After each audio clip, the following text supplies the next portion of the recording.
नीचे से स्टार्ट होगा और ये नीचे से स्टार्ट होकर नीचे ही एंड होगा। ये ऐसा हार्ट बनाना है और एन और यू लिखना है। एन और यू में ये मिरर इमेज है। तो इसमें आपका जो हार्ट का जो पंपिंग है वो अच्छा हो जाता है। एन और यू लिखना है और पहले शुरू में हार्ट बनाना। हार्ट का फॉर्मेशन ये होगा, नीचे से स्टार्ट होगा और ऊपर से आके बनेगा ये हार्ट एंड यू। ऐसा वो आपको 1 से 2 पेज लिखना है होगा और इधर से एंड होगा। हाँ, क्लॉकवाइज होगा और क्लॉकवाइज होगा। ये हार्ट का शेप होगा। इससे आपके जो भी ब्लॉकेजेस वगैरह होते हैं ना हार्ट में, आपका ऑक्सीजन सप्लाई अच्छी हो जाती है। और प्लस आप फिर वो अपने 3 पैटर्न करा लोगे, उससे भी आपका स्ट्रेस कम होगा, एंजाइटी कम होगी। तो आपको शुरू ऐसे करना है कि पहले तो राइटिंग का इंपॉर्टेंस बताओगे कि राइटिंग का इंपॉर्टेंस क्यों है हमारे थॉट प्रोसेस में। स्ट्रेस बढ़ रहा है लोगों को नहीं लिखने की वजह से, तो आप वो राइटिंग का इंपॉर्टेंस बताओगे कि लिखना क्यों जरूरी है। उससे हमारा ओवरऑल स्ट्रेस रिलीज हो जाता है, हमारी सोच अच्छी हो जाती है, हमको ऑक्सीजन सप्लाई अच्छी होती है ब्रेन में। ठीक है, तो एंजाइटी रिड्यूस, एंजाइटी, डिप्रेशन, आपका माइंड बॉडी कोऑर्डिनेशन अच्छा हो जाता है। माइंड बॉडी कोऑर्डिनेशन बेसिकली जब राइटिंग को हम राइटिंग से आपका माइंड बॉडी कोऑर्डिनेशन अच्छा हो जाता है। It reduce your stress level, anxiety level कम होता है। माइंड बॉडी कोऑर्डिनेशन अच्छा होने से फिर आपका जो ब्लड सर्कुलेशन होता है, ब्रेन में ब्लड सर्कुलेशन अच्छा होता है। तो ब्रेन में ब्लड सर्कुलेशन होता है अच्छा, आपका हार्ट में जो ऑक्सीजन का पंपिंग और ये जो हार्ट का पंपिंग सिस्टम है, जहाँ पे ब्लड जो है आपके हार्ट में जो फंक्शन करता है वो आपका फंक्शन अच्छे से होता है। तो उसमें आपके जो ब्लॉकेजेस की जो चांसेस हैं वो कम हो जाता है। और जब स्ट्रेस नहीं होता है तो आपको जो कार्डियोवैस्कुलर प्रॉब्लम होती है, जो हार्ट से रिलेटेड प्रॉब्लम होती है, हाई बीपी की प्रॉब्लम होती है या कार्डियक अटैक्स की जो प्रॉब्लम होती है, वो चीजें आपकी रिजॉल्व हो जाती है। तो इसमें बेसिकली लिखने से हम लोगों का स्ट्रेस कम कर सकते हैं, एंजाइटी और डिप्रेशन कम कर सकते हैं। और जब मन अच्छे से जब वर्क करने लगता है तो आपको हार्ट की जो भी प्रॉब्लम्स है उसमें धीरे धीरे कमी आ जाती है और आपका हार्ट का फंक्शन अच्छा हो जाता है और हेल्दी हार्ट होता है। तो इसीलिए राइटिंग का इंपॉर्टेंस बहुत जरूरी है। तो हम वर्ड हार्ट डे में लोगों को ज्यादा से ज्यादा लिखने के लिए, और ये जो 3 पैटर्न है, 3 पैटर्न से उनका स्ट्रेस कैसे कम होगा, उनका कॉन्सेंट्रेशन कैसे अच्छा होगा और उनका विल पावर कैसे अच्छा होगा, जिससे कि वो ओवरऑल हेल्दी लाइफ को स्पेंड कर सके। उसी से रिलीज हो जाएगी। जो फर्स्ट वाला है ना, फिश मूवमेंट वाला, उससे ही एंजाइटी रिलीज हो जाएगा। वो आपका कॉमन पैटर्न है, बहुत सारी चीज में वो काम आता है। वो जो ये वाला पैटर्न जो है, एस पैटर्न जो है ना ये वाला, हाँ स्ट्रेस वाला समझ गए, वही एंजाइटी के लिए भी वही होगा। ओके, अगर ये कोई नहीं लिख सकता तो इसको उल्टे ऐसा ब्रेक करके भी लिख सकता है। अगर किसी को अगर फ्लो नहीं होता है तो वो ब्रेक में लिख सकता है, एक ऐसे और एक उल्टा आर, फिर वो धीरे धीरे बाद में उसको कंबाइन कर देगा। सर आगे एन यू का क्या ये है? एन जो है ना आपका, जैसे हम ए काउंट करते हैं तो एन भी आपका लेटर का यूनिट काउंट होता है। एन का मतलब ये एक ब्लॉक जो होता है, एन का जो है ना, आप जितना मतलब एक यूनिट को डिफाइन करता है।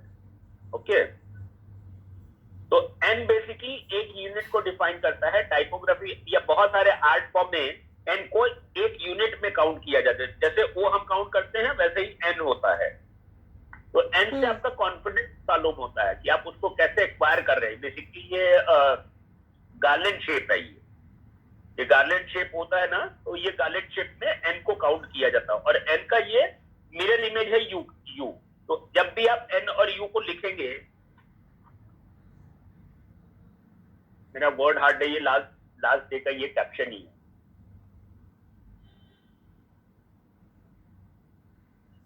ये जब आप एन और यू लिखते हो ना, तो ये मिरर इमेज में ये एन और यू मतलब ये आपका ये फॉर्मेशन हो जाता है। तो ब्रेन में आपकी स्टेबिलिटी बढ़ जाती है। एन और यू ये दोनों इमेज सेम है, तो आपका लेफ्ट ब्रेन राइट ब्रेन अच्छे से वर्क करने लगता है।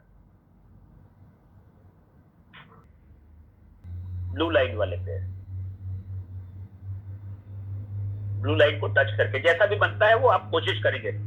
बेसिकली क्या होता है ना, हार्ट जहां से आप बनाएंगे तो ये नीचे टच करना चाहिए। किसी का हार्ट खुला भी हो जाएगा, किसी का हार्ट ऐसा खुला होता है तो कोशिश करना है कि हार्ट बंद रहे नीचे का। हार्ट आप जितना बंद करेंगे तो अच्छा हो जाता है। तो खुला नहीं रहे, जहां से आप स्टार्ट करोगे वहीं पे एंड होगा।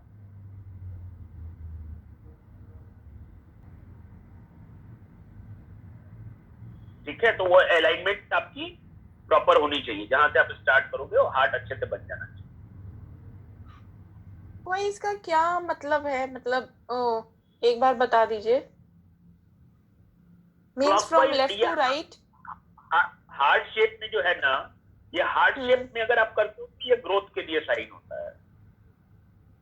जब हार्ट शेप आप बनाते हो तो उसमें कर्व होता है, बीच में जो ये वाला शेप होता है ना, तो उसमें बेसिकली आपका ग्रोथ है और अंडरस्टैंडिंग है आपका। कहीं ना कहीं से आपकी इम्यूनिटी को वो स्ट्रेंथ देता है, स्ट्रेंथन करता है, स्ट्रेंथन योर इम्यून सिस्टम है। अपर जोन का पोर्शन है, वहां पे इस तरह का फॉर्मेशन होता है, तो आपके थॉट प्रोसेस में वो आपकी स्टेबिलिटी को स्ट्रेंथन करता है।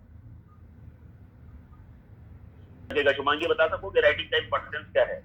राइटिंग जब आप लिखते हो तो आपका माइंड बॉडी कोऑर्डिनेशन जो है वो अच्छे से वर्क करने लगता है, आपका ब्रेन के फंक्शन अच्छे से काम करने लगते हैं।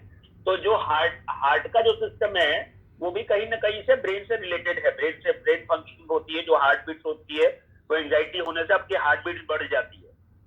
ठीक है, या आप एंजाइटी में होते हो, आप कहीं गुस्से में, डिप्रेशन में होते हो, तो उसमें हार्ट पे आपका हार्ट का फंक्शन डिस्टर्ब हो जाता है। तो जब भी आपकी सोच, आपका थॉट प्रोसेस जब तक बैलेंस होगा तो आपके हार्ट पे कहीं ना कहीं से उसके फंक्शन पे बहुत लोड नहीं पड़ेगा, बहुत ज्यादा उससे उसका गलत प्रभाव नहीं पड़ता है ना। तो it will enhance your functioning of heart, it enhance your functioning of your overall system, जिससे कि आपके ब्रेन में जो ब्लड सप्लाई हो रही है और हार्ट में जो ब्लड सप्लाई हो रही है वो स्मूथ तरीके से ऑपरेशनल होगी। इसमें एक बार देखना कि कुछ हम लोगों को कोई ये मिलता है ना, लिंक मिलता है, तो we can share that link also. अगर हॉस्पिटल वाले लोग तो वो एक बार देख लेते हैं कि अगर गूगल कर लेना, जो हार्ट में ब्लड सप्लाई है और हार्ट का फंक्शन जो है वो स्मूथ हो जाता है। Blood circulation and blood supply and functioning of blood.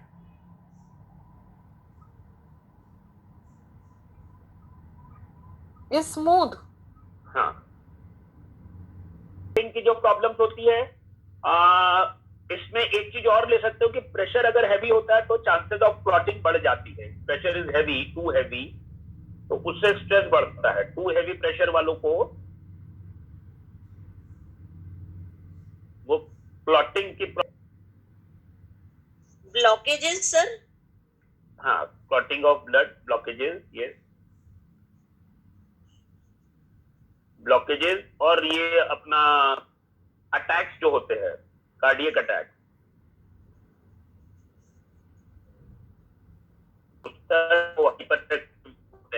To heavy pressure होगा, वो हाइपर एक्टिविटी भी बढ़ जाएगी। अब इसमें तुम्हारा एंगल वाली राइटिंग की प्रॉब्लमेटिक होती है हार्ट, इसके लिए हार्ट की हेल्थ, हार्ट हेल्थ में जो होता है एंगुलर राइटिंग भी अवॉइड करनी चाहिए, सॉफ्ट राइटिंग है। इनको भी अगर कार्डियक इश्यूज है तो उसमें एंगुलर राइटिंग को अवॉइड करना चाहिए। हार्ट पे इफेक्ट करेगा। जैसे आपकी राइटिंग में अगर एंगुलर ज्यादा है, ज्यादा एंगल्स है, मतलब एंगुलर राइटिंग है, बहुत स्पाइक वाली राइटिंग है, तो वो भी आपका स्ट्रेस बढ़ाएगा। ठीक है, और टी का क्रॉस बार अगर बहुत ज्यादा हाइट पे है, बहुत ज्यादा ऊपर अगर होता है, वो भी आपकी एंजाइटी को बढ़ा सकता है। बट इसमें मेरा क्वेश्चन ये है कि ज्यादा अगर बहुत टॉपिक लोगे तो आपके पास टाइम उतना नहीं रहेगा, तो पब्लिक का क्वेश्चन वगैरह बहुत आएगा। जनरली क्वेश्चन है, इसको एक आई थिंक हैवी प्रेशर और एंगुलर राइटिंग ही बहुत है उसको समझाने के लिए। टी ना ले तो ज्यादा बेटर है, टी नहीं ले तो ज्यादा अच्छा है। अगर कोई टाइम अगर हो सकता है तो इमीडिएट आप डाल सकते हैं। एंगुलर राइटिंग जब भी होगी तो आपको कहीं ना कहीं से आप बहुत एनालिटिकल हो जाते हैं, बहुत आप शार्प माइंडेड हो जाते हैं, बट माइंड शार्पनेस होने के साथ साथ में आपका स्ट्रेस लेवल भी बढ़ जाता है। जब भी आपके राइटिंग में एंगल्स आते हैं, एंगुलर राइटिंग का अगर होगा तो कहीं स्लाइड्स वगैरह बना लो। शुभांगी, इसमें तुम हेल्प करो, एंजाइटी बढ़ेगा तो उसमें आपको कहीं ना कहीं से हार्ट पे इफेक्ट होता है, आपके ब्लड सर्कुलेशन पे इफेक्ट होता है ना, आप हाइपर एक्टिव हो जाते हैं। ठीक है, हाँ, हैवी प्रेशर वाले बहुत इमोशनल होते हैं, उनको गुस्सा ज्यादा होता है। हैवी मतलब हैवी टू एक्स्ट्रा हैवी होगा तो उनको गुस्सा और इरिटेशन ज्यादा बढ़ जाएगा हैवी प्रेशर वाला। तो वो भी आपको कहीं ना कहीं से हेल्दी हार्ट पे इफेक्ट करता है, मतलब हार्ट के फंक्शनैलिटी पे इफेक्ट करता है, क्योंकि आप बहुत ज्यादा पॉजिटिव हो जाते हो, बहुत ज्यादा रिजिड हो जाते हो, बहुत ज्यादा एक्साइटेड हो जाते हो। तो आपका एक्साइटमेंट और रिजिडिटी बढ़ने की वजह से आपका वो प्रेशर मतलब ब्लड का प्रेशर इफेक्टेड हो जाता है। सर